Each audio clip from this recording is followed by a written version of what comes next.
Channel को like व subscribe करें।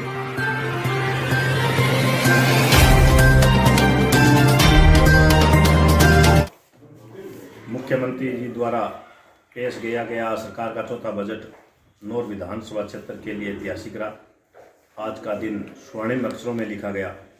नौर विधानसभा क्षेत्र की उप तहसील पल्लू जो लंबे समय से वहाँ की मांग थी कि इसको तहसील में क्रमोन्नत किया जाए, मुख्यमंत्री जी ने उप तहसील को तहसील में क्रमोन्नत करके नौहर को सौगात दी। फेफाना जो हमारा बॉर्डर का गाँव है, वहाँ पुलिस चौकी जो काफ़ी अपराध की घटनाएँ घटती रहती है, उसकी भी मांग थी कि थाने में क्रमोन्नत किया जाए। आज उसको भी थाने का क्रमोन्नत कर फेफाना का मान और सम्मान बढ़ाया। नौहर में क्योंकि कृषि प्रधान क्षेत्र है, कृषि महाविद्यालय की सौगात देकर पूरे किसान साथियों का आगे बढ़ाने का काम किया। इसके साथ ही मेघाना पीएचसी को सीएचसी में क्रमोन्नत किया गया। कुलचासर में 33 kV जीएसएस निर्माण की भी उन्होंने मुख्यमंत्री ने घोषणा की। नौहर से via Phephana Ramsar Haryana border तक सड़क का चौड़ाईकरण और नवीनीकरण 25 करोड़ रुपए से किया जाएगा। इसकी मुख्यमंत्री जी ने आज घोषणा की है। इसके साथ ही नगरपालिका क्षेत्र में 15 किलोमीटर की सड़कें, ग्रामीण क्षेत्रों में 10 करोड़ रुपए की सड़कों का निर्माण कार्य आने वाले वर्ष में, वित्तीय वर्ष में करवाया जाएगा। एवं उसके लिए मुख्यमंत्री जी ने आज एक बार पुणे उन सभी गाँवों को सिद्धमुख नहर और सावा लिफ्ट केनाल से जोड़कर सिंचित करने के लिए टेक्निकल असेसमेंट सर्वे एवं वायबिलिटी हेतु एक विशेषज्ञों की हाई लेवल कमेटी का गठन किया है। बजट के बाद मैं स्वयं मुख्यमंत्री जी से मिलकर और निवेदन किया कि यह लंबे समय से मांग चल रही है। नहरों के समीप होने के बावजूद भी किसान अपने खेत को सिंचित नहीं कर पा रहे हैं। इसकी अब आने वाली रिप्लाई में इसकी घोषणा कर किसान नौर और भादरा के किसानों को एक बड़ी सौगात दे। तो मुख्यमंत्री जी ने कहा है कि हम आश्वासन दिया है कि किसानों की मांग को जायज़ मानते हुए वो आने वाले समय में इसके पॉजिटिव घोषणा करने की बात कही। देखिए, मैं 10 साल तक विधायक रहा था और उससे पहले माननीय वसुंधरा जी का, माननीय गहलोत साहब का बजट देखा और अभी भी सबके बजट देख रहे हैं।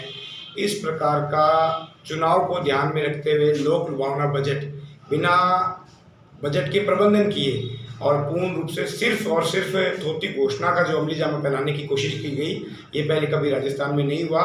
और जो बड़ी बड़ी घोषणाएं की गई है, ये धरातल पर जब उतरेगी तब मानेंगे, वरना आज के दिन में पूर्ण रूप से घोषणाओं से भरा और अंबार लगाकर जनता को खुश करने की कोशिश की गई, जबकि इसमें युवाओं का, बेरोजगारों के प्रति, कर्ज माफ़ी के ऊपर, बिजली पानी के ऊपर कोई बड़ी विशेष घोषणाएं इस बजट में देखने को नहीं मिली। आम आदमी को कोई राहत नहीं मिली। करों के अंदर जो उम्मीद थी उनमें भी कोई कटौती नहीं हुई और कानून व्यवस्था और जो चरमराई हुई शिक्षा व्यवस्था है उसको लेकर बड़ी घोषणाएं करने का प्रयास किया गया, परंतु धरातल से आज भी ये बजट वास्तविकता से बहुत दूर है।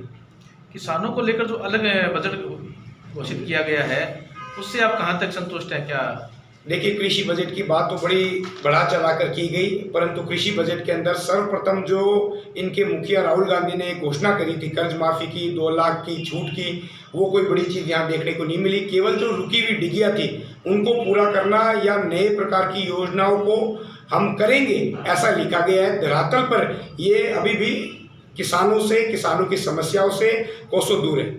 नौहर क्षेत्र में बात करें तो नौहर और भादरा के जो सिंचाई से वंचित गांव हैं, उनको सिंचाई सुविधा से जोड़ने की मांग काफ़ी लंबे अरसे से चली आ रही है, उसको लेकर कोई घोषणा नहीं हुई। इस बार उम्मीद थी कि बजट के अंदर जो 30 गांव तारानगर, नौहर और भादरा के शेष रह गए, उनको जो डीपीआर बनी हुई है उसके अनुरूप नहर की घोषणा की जाएगी, पर ये इस बजट में भी ऐसी कोई घोषणा नहीं की गई। ऑल ओवर अगर बजट को देखें, प्रदेश के आप प्रदेश प्रवक्ता भी हैं, तो किस तरह से देखते हैं इस बजट को? देखिए, न केवल हनुमानगढ़ जिले की मैं बात करूं, ओवरऑल अगर इस बजट को देखें तो पूर्ण रूप से चुनाव को ध्यान में रखते हुए चुनावी बजट है। घोषणाएं बड़ी बड़ी की गई है और धरातल से ये बजट अभी भी बहुत दूर है। नौहर में भी जो इन्होंने घोषणाएं करी, जब ये वास्तविकता में आ गई तो निश्चित रूप से हम मानेंगे कि ये बजट सही है, परंतु ऐसा होने वाला नहीं है, क्योंकि बिना बजट या प्रावधान इतनी बड़ी घोषणा करना और 1 वर्ष 1.5 वर्ष की अवधि में इनको पूरा करना ये असंभव है। एक जो पुरानी पेंशन बहाली को लेकर जो घोषणा की गई है बजट में, तो आपको नहीं लगता कि उसका अतिरिक्त जो भार है वो जनता पे पड़ेगा? देखिए, ये घोषणा बड़ी है। अगर कर्मचारियों की लिहाज से देखें तो 2004 के बाद के कार्मिकों की पेंशन बहाली एक बड़ी घोषणा है, परंतु अभी भी मेरी ये समझ से परे है कि बिना बजट के, बिना फाइनेंस के तैयारी की है, ठीक है, फाइनेंस की अप्रूवल ले ली होगी, पर बिना बजटीय प्रावधान इतने हजारों करोड़ रुपए, ये निश्चित रूप से जनता पर ये बोझ पड़ेगा। कैसे ये इसको अमली जामा पहनाएंगे, कैसे इसको धरातल पे लागू करेंगे, ये सबकी समझ से बाहर है। और आने वाले समय में पता चलेगा कि ये थोता चना बाजे घड़ा वाली कहावत इस बजट के लिए सही सिद्ध होगी।